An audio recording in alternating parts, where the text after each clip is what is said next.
Ce maillot, c'est le maillot de Feu-Feu, vous voyez, c'est le maillot numéro 7, maillot de l'équipe de Saint-Étienne. Les Stéphanois, nous les attendons d'une minute à l'autre, ils sont quelque part entre le building de notre confrère l'équipe et le bureau de la rue Cognac-Jay. Je pense qu'ils vont arriver avant la fin de cette émission. En attendant, voyons comment ils ont remporté la 51e finale de la Coupe de France cet après-midi à Colombes. 45 000 spectateurs donc cet après-midi à Colombes pour cette finale qui, disons-le tout de suite, fut d'un haut niveau. Les Bordelais sont en maillot blanc, culotte blanche à chevrons, alors que les Stéphanois opèrent sous leur couleur habituelle, maillot vert liseré tricolore puisqu'ils détiennent le titre de champion de France, culotte blanche.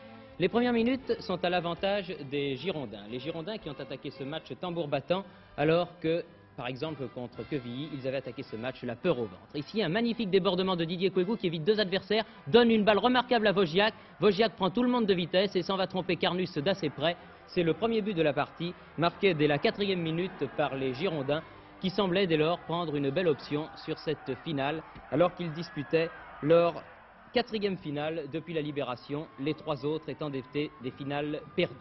Mais c'était mal connaître l'équipe de Saint-Étienne qui, sous l'impulsion d'Aimé Jacquet, son joueur du milieu de terrain, allait faire une partie en tout point remarquable, faisant honneur à son titre de champion de France. Mais pour bien jouer au football, il faut être deux. Et dans les éloges que l'on tressera à cette finale de la Coupe, sans doute l'une des meilleures que l'on ait vues depuis longtemps, il ne faudra en tout cas pas oublier les Girondins qui ont permis à l'équipe de Saint-Étienne de disputer un fort beau match. Vous le voyez, sur ces images, les Girondins font le jeu actuellement. Ils mènent par 1-0. Et sous l'impulsion de Caléja, de Perry, d'Abosolo et de Bourgoin qui font un excellent travail au milieu du terrain, les Bordelais monopolisent le ballon, d'autant plus que les Stéphanois ont abordé cette finale contractée et que ce premier but réussi par Wojciak n'a pas contribué à les décontracter, au contraire.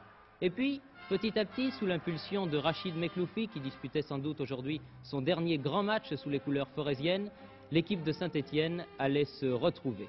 Son meneur de jeu ajustait mieux ses passes et, comme cela se produit souvent, l'équipe de Saint-Étienne allait se retrouver après une demi-heure de jeu, la première demi-heure ayant été tout entière à l'avantage des Girondins. 45 000 spectateurs assistaient à cette finale qui était présidée par M. Chaban-Delmas, président de l'Assemblée nationale et aussi premier citoyen de la ville de Bordeaux qui remplaçait au pied levé, si j'ose m'exprimer ainsi, M. Missoff, ministre de la Jeunesse et des Sports. Le but égalisateur survenait à la 30e minute, une magnifique reprise de volée signée Rachid Mekloufi sur un centre venu de Herbin, un but partout donc, les deux équipes étaient à égalité et tout était à refaire. Les Bordelais ne se décourageaient pas, le jeu était extrêmement rapide, passant à une vitesse folle d'un but à l'autre, les deux gardiens, Carnus et Montes étant alertés à tour de rôle, le gardien de but des Girondins Montes faisant lui un grand match en arrêtant de durs essais, signés notamment Revelli, Mekloufi et Jacquet.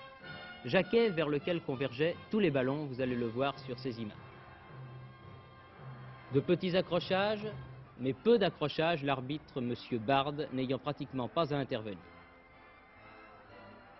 Et c'est ainsi qu'on se dirigeait lentement mais sûrement vers la fin de cette première mi-temps, le score étant toujours nul, un but partout.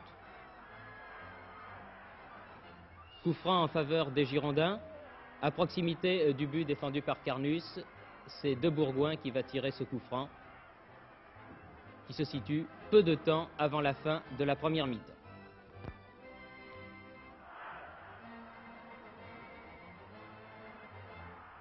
La défense de Saint-Étienne, bien regroupée autour de ses deux arrières centraux, Bosquier et Mitourage, qui aussi, après un début difficile, firent un grand match, repousse le danger. La mi-temps survient donc sur le score nul de 1 but partout. Nous sommes maintenant en deuxième mi-temps, les deux équipes ont changé de côté. Je vous rappelle que les Girondins sont tout en blanc. Et cette deuxième mi-temps allait débuter peut-être un petit peu plus calmement que la précédente. Il est vrai que les 22 acteurs s'étaient beaucoup donné, qu'il faisait relativement chaud cet après-midi à Colombes, mais les accélérations étaient brutales, comme celle-ci de Mekloufi, qui renverse magnifiquement le jeu pour son compère Feu-Feu.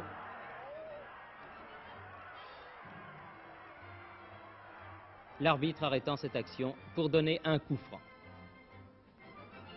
Premier quart d'heure lent, et puis le rythme s'accentue de nouveau.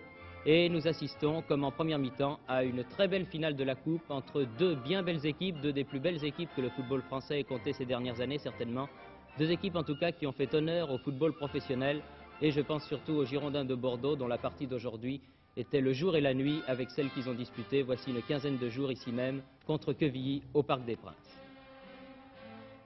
Saint-Étienne impose sa maîtrise technique petit à petit. Les Girondins luttent avec leurs moyens et le score finalement est toujours nul. On pense dès lors qu'il y aura peut-être prolongation, d'autant plus que nous entrons ici dans le dernier quart d'heure de la partie.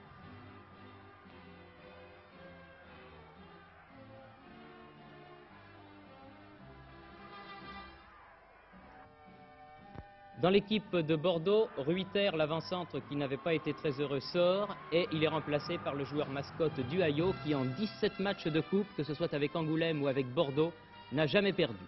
Malheureusement pour lui, le 18e match sera le bon et après la rencontre, il devait dire décidément « je n'ai pas de chance en coupe ». L'année dernière, c'est une pièce de monnaie qui m'a battu. Aujourd'hui, c'est un pénalty que mes camarades et moi contestons. Nous allons voir les images dans quelques instants. Pour l'instant, le jeu est toujours partagé. Carnus a dû intervenir ici sur une attaque menée par Kweku. Très incisif, Kweku, surtout au cours de la première mi-temps, qui a été à l'origine du but réussi par Wojciak. Encore une action dangereuse dans la surface de réparation forésienne. Et finalement, sur le coup franc, les Stéphanois se dégagent. Jacquet, nous l'avons dit et nous ne le répéterons jamais assez, fait un grand match, de même que Mekloufi, Revelli, très incisif aussi au centre de l'attaque et qui remue énormément la défense adverse.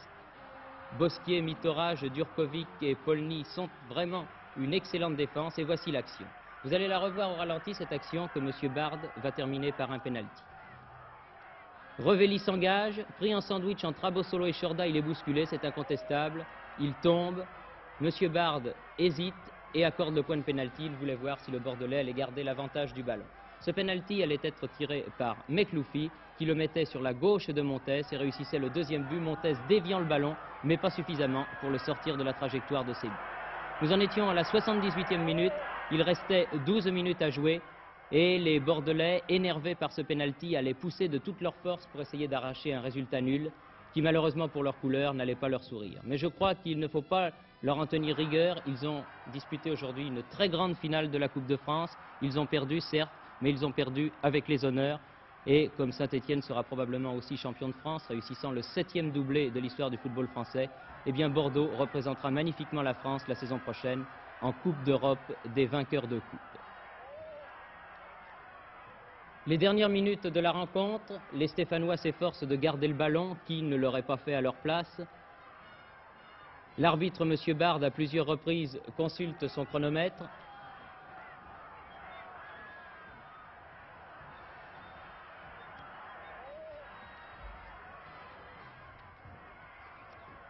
Il donne ici un coup franc qui sera sans doute le dernier coup franc de la partie. Et dans l'équipe stéphanoise, on s'organise pour savoir qui va garder le ballon du match. C'est le coup de sifflet final, la balle est pour Mitorage. Mitorage donc qui aura son deuxième titre de champion de France, le doublé et aussi le ballon de cette finale. La Coupe de France, comme en 1962, va à Roby Herbin, le seul Stéphanois à avoir remporté ces deux finales. Une très très belle finale qui a fait honneur, répétons-le, à tout le football professionnel français. Un petit peu d'animation dans ce studio, oui, ils sont tous arrivés. Messieurs, vous êtes arrivés très vite. Thierry, c'est moi que l'on voit actuellement, je vous signale. Voilà, de l'équipe. C'est à vous, là. Merci Stéphane. Tous les joueurs de Saint-Étienne sont là. Messieurs, je crois qu'on peut vous féliciter. Tous ceux qui n'avaient pas vu le match en direct viennent de voir le résumé. Le capitaine Roby Herbin, qu'est-ce qui fait plus plaisir, l'autre Coupe de France ou celle-là? Je crois d'abord, regardez la caméra. Il ne faut pas parler de capitaine. Je crois qu'aujourd'hui, si nous avons gagné la Coupe de France, c'est parce que tous les joueurs se sont conduits en capitaine. Il en fallait un, bon j'ai été désigné, mais je crois que si on l'a gagné, c'est parce que tout le monde s'est conduit en capitaine et je suis très content. Vous êtes content, je crois, surtout pour un de vos coéquipiers. Je suis très satisfait pour Rachid Mekloufi, oui, parce que M. Batteux a fait une très bonne conférence, il a trouvé les mots qu'il fallait, et Rachid Mekloufi, lui, a su concrétiser ce qu'avait dit M. Batteux sur le terrain. Et il a réussi à trouver la faille dans l'équipe de Bordeaux et a marqué 3 fois, puisque le pénalty a été retiré 2 fois. Ce penalty, justement, Roby, il était décidé avant le match que ce serait Mekloufi qui le tirerait si jamais il y en avait un? Non, il n'était pas décidé comme ça. C'était Revelli qui devait tirer le penalty, mais Revelli avait fait beaucoup d'efforts car avant le match, je le sentais un petit peu crispé. Je me disais ce sera tout bon ou tout mauvais. Ça a été tout bon et c'était le principal. Et comme il avait fourni beaucoup d'efforts et qu'il avait pris beaucoup de coups, lorsqu'il y a eu ce penalty, j'ai dit à Rachid, il faut que tu le tires. il n'a pas fait d'objection. Je lui ai répété 2 fois.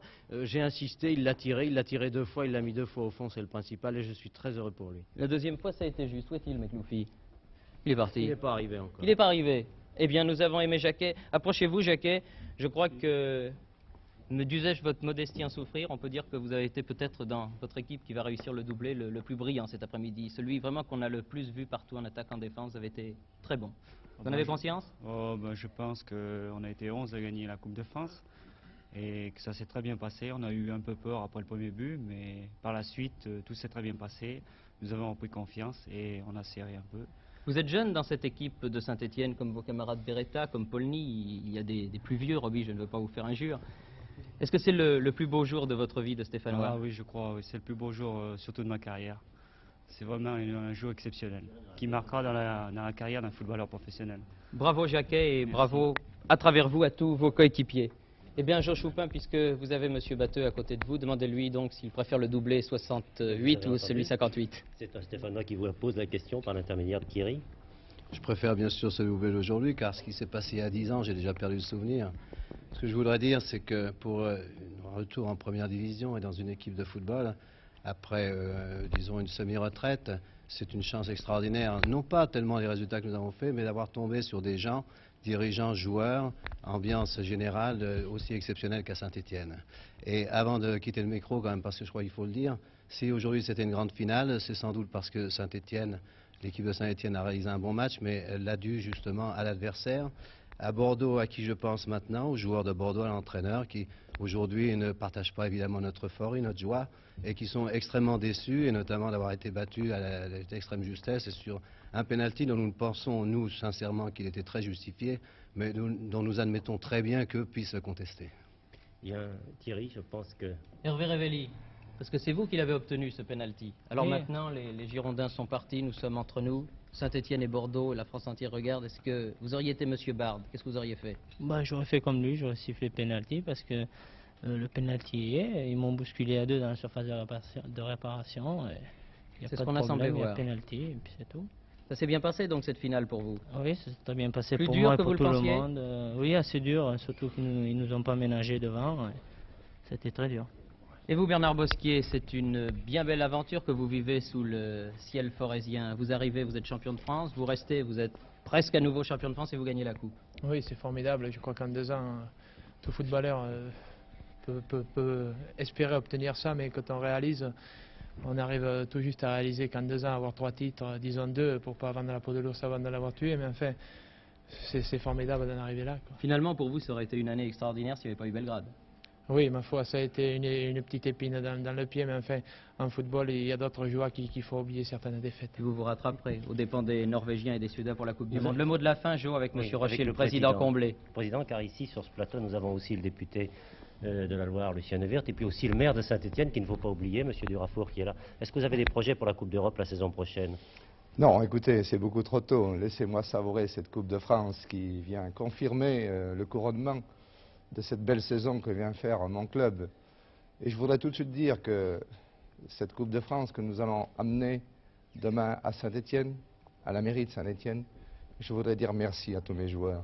Et je voudrais dire aussi un grand merci et féliciter notre entraîneur Albert Batteux, qui a pris une succession très difficile au début de saison, malgré Celle tous de les mérites, Snella, bien celle sûr. de Snella. Je voudrais aussi lui dire à Jean Snella que je ne l'ai pas oublié dans les pensées, que c'était une suite de la saison dernière, et Jean était à Genève, Batteux a pris sa suite, et Batteux est en train de faire un grand Saint-Étienne. Eh bien, bravo. Je crois, Thierry, que c'est un peu le mot de la fin pour ce qui est du football. Si l'on efface un peu M. Neuwirth, notre député, et M. Batteux, je crois que Stéphane pourra continuer à présenter notre sport dimanche. Je suis encore là. Merci messieurs, et alors Stéphane, à vous, c'est un peu perturbé, mais enfin maintenant Écoutez, toute l'émission est à vous. Au moins, il y a de l'ambiance. Voici la Coupe de France. Formidable.